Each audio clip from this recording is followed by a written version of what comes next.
రేవంత్ వాళ్ళు మాట్లాడే మాటలల్లో ఎంత నిజం ఉంది, నేనేం మార్చుకోవాలని ఆలోచించాలి తప్ప వాళ్ళని చూపెట్టి నన్ను ముందు పోనిస్తలేరు అంటే ఏ విషయంలో ముందు పోనీయలేరమ్మా.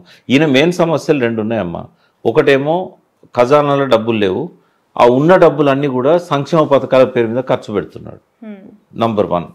నంబర్ 2 ఏంటంటే కాంగ్రెస్ పార్టీ కష్టాల్లో ఉంది, ఆ పార్టీకి నిధులు ఇచ్చే రాష్ట్రం తెలంగాణ ఒకటే. కాబట్టి రేవంత్ రెడ్డి మీద ఈ రాష్ట్ర ముఖ్యమంత్రిగా కాంగ్రెస్ పార్టీకి రిప్రజెంట్ చేస్తున్నాడు కాబట్టి ఈయన మీదనే 90% వాళ్ళు భారం వేస్తున్నారు. మహారాష్ట్ర ఎన్నికలు రానియండి, హర్యానా ఎన్నికలు రానియండి, ఏ ఎన్నికలు రానియండి, డబ్బులు ఇక్కడి నుంచే పోవాలి. ఉన్నది ఉన్నట్టు మాట్లాడుకుందాం. మూడవది ఏంటంటే ఇప్పుడు అక్కడ కూడా పోయింది కదా, ఓడిపోయింది, అడవుడు ఓడిపోయింది. తర్వాత ఇప్పుడు కర్ణాటకలోనేమో వాళ్ళు ఇచ్చే పరిస్థితి లేదు, వాళ్ళ మధ్యనే కొట్లాట్లు అవుతున్నాయి. తెలంగాణ ఎన్నికలప్పుడు కర్ణాటక సపోర్ట్ చేసింది, డికే శివకుమార్ సపోర్ట్ చేశారు. ఇప్పుడు కాంగ్రెస్ పార్టీని మోయాల్సిన భారం కూడా ఆయన మీదనే ఉంది. మూడవది ఏంటంటే దినదిన గండం 5 ఏళ్ళ ఆయుష్ లాగా తయారైంది రేవంత్ రెడ్డి పాలన. ఏ క్షణాన ప్రభుత్వం పడిపోద్దో నేనైతే చెప్పలేను. ఎందుకు సార్ అంత డౌట్ ఎందుకు వచ్చింది మీకు? రెండు కారణాలు. ఒకటి, ఇంటర్నల్ గా కాంగ్రెసే ముఖ్యమంత్రిని మార్చవచ్చు. ఎందుకంటే ఈ హైడ్రా కానీ ఇట్లాంటివన్నీ సరే వాళ్ళ వాటా కూడా అందులో ఉంది. హైడ్రా పెట్టి హైడ్రా ద్వారా వచ్చిన ఫలితాలను తీసుకోవడంలో కాంగ్రెస్ పార్టీ కూడా వాళ్ళ వాటా వాళ్ళకు ముట్టింది. బట్ హైడ్రాతోని కానీ మూసీతో కానీ ఈ 1 year పాలన విషయంలో కానీ నాకు తెలిసి అధిష్టానం హ్యాపీగా లేదు. ఇప్పటికిప్పుడు జిహెచ్ఎంసీ ఎన్నికలు పెట్టినట్టయితే మేయర్ అయితే కాంగ్రెస్ పార్టీకి రాదు. ఎందుకు అని అంటే వీళ్ళు చేసిన ఈ పనుల వల్ల. ఎవరైతే పబ్లిక్ పోలింగ్ బూత్కి వచ్చి ఓట్లేస్తారో, హైదరాబాద్లో ఎంత ఉంటుందమ్మా, హైయెస్ట్ పోలింగ్ 45% ఉంటుంది. వచ్చే వాళ్ళు ఎవరంతా స్లంప్, ఇంకా తక్కువ ఉంటుంది. తర్వాత ఎక్కువ వచ్చేది బంజారాహిల్స్లో ఉన్న వీళ్ళు కాదు, ఇంటెలెక్చువల్స్ కాదు, హైలీ ఎడ్యుకేటెడ్ కాదు, ఐటీ పీపుల్ కాదు. ఎక్కువ వచ్చేది బస్తీలలో ఉన్న వాళ్ళు.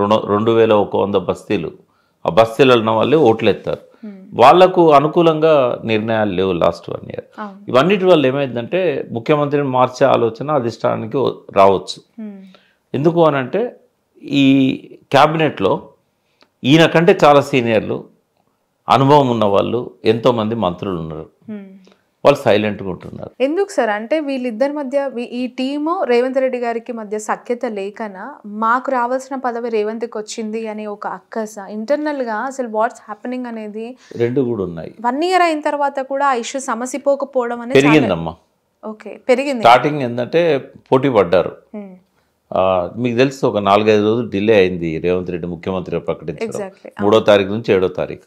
ఆ 4 రోజులలో చాలా మీటింగ్స్ జరిగినాయి. ఎవరికి వాళ్ళు ముఖ్యమంత్రి కావాలనుకున్న వాళ్ళు 3-4 ప్రయత్నాలు చేశారు లాబింగ్ చేయడానికి.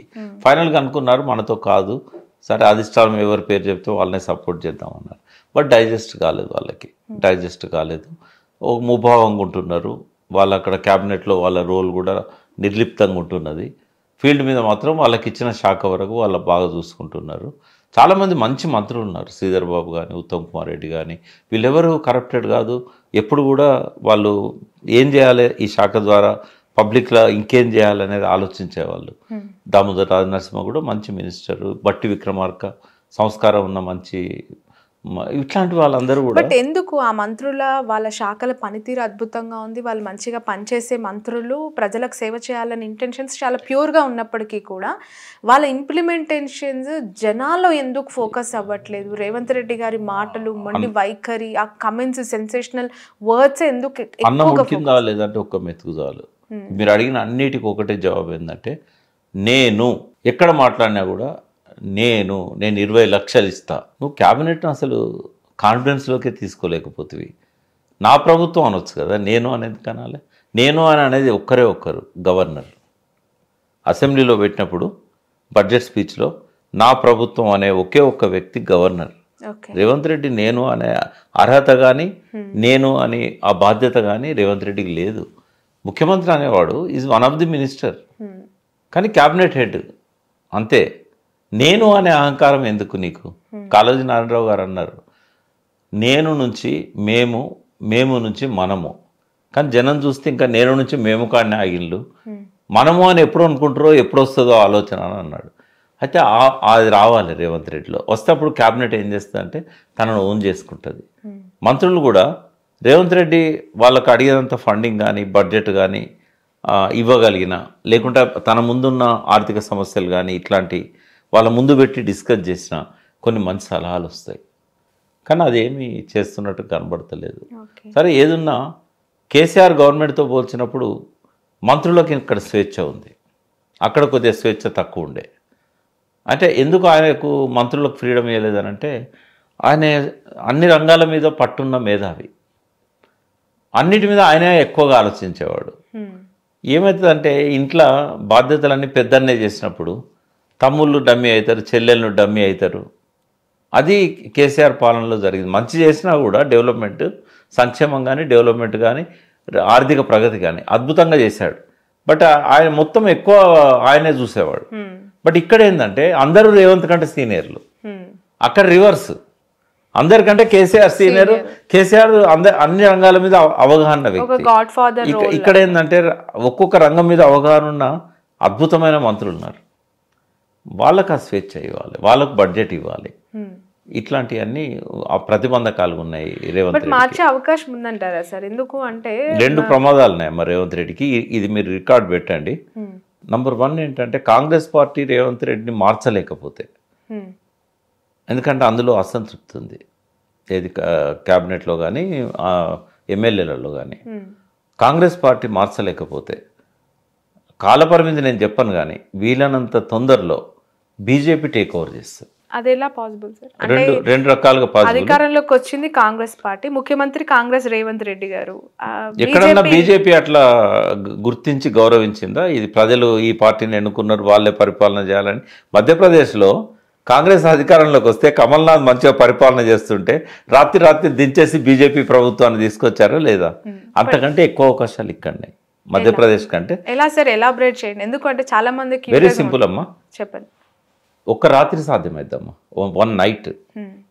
ఒక ఫోన్ కాల్ కేసీఆర్కు. ఇప్పటికి 28 మంది దాకా ఉన్నారు ఆయనతో. ఓ 10 మంది పోతే 38లో 10 మంది పోయారు, 28 మంది ఉన్నారు. ఈ 28 మంది ఒక పెద్ద స్ట్రెంగ్త్. ప్రతిపక్షోదాలు ఉన్న కేసీఆర్ గారికి. వీళ్ళు బీజేపీకి సపోర్ట్ చేసినట్టయితే కాంగ్రెస్ నుంచి ఒక 20-25 మందిని బీజేపీ తెచ్చుకోగలుగుతుంది. బీజేపీకి ఆల్రెడీ 8 మంది ఉన్నారు. బీజేపీ ఒక ఫోన్ చేస్తే ఓవైసీకి ఆ రోజు ఆబ్సెంట్ అవుతారు మొత్తం. మిరాకిల్ ఏం కాదు, 15 ఏళ్ల కింద మిరాకిల్, 14 ఏళ్ల కింద. సార్ ఇప్పుడు బీజేపీ ఓవైసీ అంటే ఎంఐఎం అనేవి వైరుధ్య పార్టీలు, అంటే చాలా ఉత్తర సిద్ధాంతం ఉన్న వాళ్ళకమ్మా, సిద్ధాంతం ఉన్న వాళ్ళకి. అసలు పార్టీ సిద్ధాంత పార్టీ బీజేపీ అంటారు, వాళ్ళకి లేదు వీళ్ళకి లేదు. అది ఒకప్పుడు ఆర్ఎస్ఎస్ కి, మజ్లిస్ ఇత్తహాదుల్ ముస్లిమీన్కి వాళ్ళ పోరాటమే ముస్లిం కమ్యూనిటీ మీద అన్నప్పుడు 11 ఏళ్ల కింద. ఇప్పుడు ఏంటంటే మోడీ కానీ అమిత్ షా కానీ ఆ పాత పద్ధతిలో బీజేపీ నడపడం లేదు. ఎవరు వస్తే వాళ్ళని తీసుకుంటారు, ఎవరికైనా అధికారం ఇస్తారు, ఎవరికైనా పదవులు ఇస్తారు. ఓవైసీ కూడా అప్పుడున్నంత, సలావుద్దీన్ ఓవైసీ ఉన్నప్పుడు ఉన్నంత కమిట్మెంట్ కానీ అది కానీ లేదు. ఇప్పుడు ఆల్ ఇండియా లెవెల్లో పోటీలు పెడుతున్నాడు, బీహార్లో, ఉత్తరప్రదేశ్లో రకరకాలుగా. మెయిన్ ఇంటెన్షన్ ఏముండే అంటే అక్కడ కాంగ్రెస్ ఓటు గెలిచాలి. కాంగ్రెస్ ఓటు గెలిస్తే ఎవరికి లాభం? బీజేపీకి లాభం. అంటే ఇట్లాంటి యాటిట్యూడ్ ఉన్నప్పుడు వాళ్ళు కూడా మార్చుకున్నారు వాళ్ళ స్థితి. చాలా వరకు ఏంటంటే కాంప్రమైజ్ అవుతున్నారు. ఇప్పుడు ఇక్కడ ఏమవుతుందంటే ఆ 7 ఆబ్సెంట్ అవుతారు. 112లో ఎంతమంది ఉంటే మనకు మ్యాజిక్ నంబర్ 57. 57 మంది ఉంటే చాలు గవర్నమెంట్ ఫామ్ చేయొచ్చు. 57లో 28 కేసీఆర్దే ఉంది, ఇంక 29. ఇంక 29లో బీజేపీకి ఆల్రెడీ 8 ఉన్నాయి, 21 మందిని ఎవరు తీసుకొస్తే వాళ్ళు ముఖ్యమంత్రి. ఇద్దరు కలిస్తే చాలు. ఇది కాంగ్రెస్ పార్టీలో ఉన్న మంత్రులలో ఇవాళ ఒక ఇద్దరు కలిస్తే 21 మంది తెచ్చుకోగలుగుతారు. రేవంత్ రెడ్డికి నికరంగా ఉన్నది 37-38 మంది. అంటే ఏదైనా రాత్రి అయినా పగలైనా రేవంత్ రెడ్డికి తోడుండేవాళ్ళు, కష్టాల్లో, కన్నీళ్ళల్లో, ఆపదలో అంతా 37-38 మంది కంటే ఎక్కువ లేరు. కాబట్టి పాసిబుల్. అయితే అది బీజేపీ చేస్తుంది ఆ పని. ఒకవేళ మహారాష్ట్రలో కాంగ్రెస్ వచ్చి ఉంటే వేరే తిరిగి ఉండేది. కాంగ్రెసే మార్చేది రేవంత్ రెడ్డిని. కానీ ఇప్పుడు అక్కడ మహారాష్ట్రలో కాంగ్రెస్ రాకపోవడం వల్ల కాంగ్రెస్ రేవంత్ రెడ్డిని మారిస్తే ఆ రకంగా పార్టీకి సహకరించే ఇంకో వ్యక్తి కాంగ్రెస్ పార్టీలో ఉన్నాడా అనే సంశయంలో కాంగ్రెస్ పార్టీ ఉంది. అందుకని వాళ్ళకి అనుమానం దొరికిపోయినంత వరకు వాళ్ళు మార్చరు. ఎప్పుడైతే బీజేపీ ప్రయత్నం చేస్తుందో 100% బీజేపీ సక్సెస్ అవుతుంది. నేను ఖచ్చితంగా చెప్పగలుగుతా, టీఆర్ఎస్కి ఎటువంటి అభ్యంతరం ఉండదు వెళ్ళడానికి, రేవంత్ రెడ్డిని తప్పియడంలో సహకరించడానికి. నేనేం టీఆర్ఎస్ కాదు, బట్ టీఆర్ఎస్ ఆలోచన విధానం తెలుసు కాబట్టి చెప్తున్నాను. రేవంత్ రెడ్డిని ముఖ్యమంత్రిగా దించడానికి ఏమైనా చేయగలుగుతారు. బట్ వాళ్ళే తొందరలో హరీష్ రావు గారు బీజేపీకి వెళ్తారు. అది కాదమ్మా, 2017 నుంచి ఉంది ఇది. బట్ వెళ్తారా హరీష్ రావు గారు మామయ్యను వదిలిపెట్టి? నేను ఖచ్చితంగా చెప్పగలుగుతా, ఆయన ఆఖరి శ్వాస దాకా, కేసీఆర్ గారు ఆఖరి శ్వాస దాకా హరీష్ రావును మనం ఊహించలేం. వేరే దిక్కు పోతాడు, వేరే పార్టీ పెడతాడు, మామకు ఎదురు తిరుగుతాడు. ఆయన ఏం చంద్రబాబు నాయుడు కాదు కదా మామకు వెన్నుపోటు పొడవడానికి.